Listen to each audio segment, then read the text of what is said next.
Sea of Thieves news and updates. What's new on the Sea of Thieves? Update: it's now possible to create friend-only crews in Sea of Thieves. Rare has now updated the game to include the ability to choose between open and closed crews.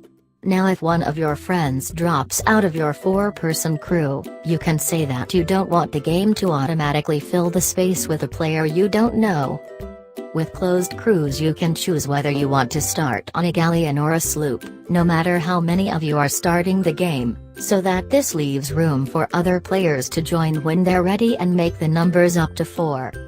Rare has said that it hopes to add the ability to change your crew's permissions mid-game, as well as add the option to make a session completely private by preventing more friends from joining.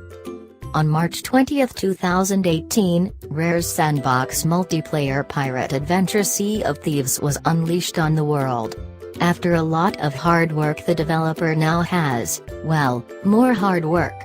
Being an open-ended online service game, Sea of Thieves will be subject to plenty of updated and improvements throughout its lifetime.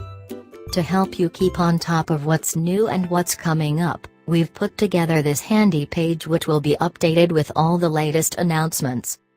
Don't forget to take a look at our full Sea of Thieves review as well as our guide to survival on the high seas.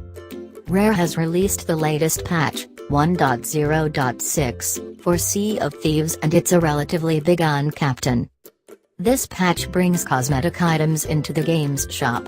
Specifically, players will now find more sets in the game store. There are 7 new clothing ranges such as Executive Admiral, Ruffian Sea Dog, Imperial Sovereign, and Rotten Bilge Rat. Different outfits will be available at different regional outposts, though Rotten Bilge Rat will be available everywhere. If you're more interested in your ship than your outfit, there are also 4 new ship cosmetic options too. Those looking for new weapons will find more ranges available at weapon shops now, and there's also a limited edition Eye of Reach sniper rifle available for the next couple of weeks to celebrate the game's 1-month anniversary.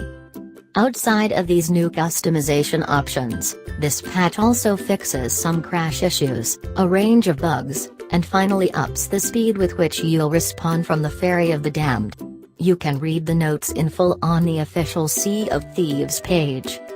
Mid-May has seen the introduction of a long-promised feature, friend-only crews.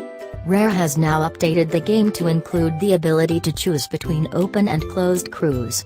Now if one of your friends drops out of your 4-person crew, you can say that you don't want the game to automatically fill the space with a player you don't know,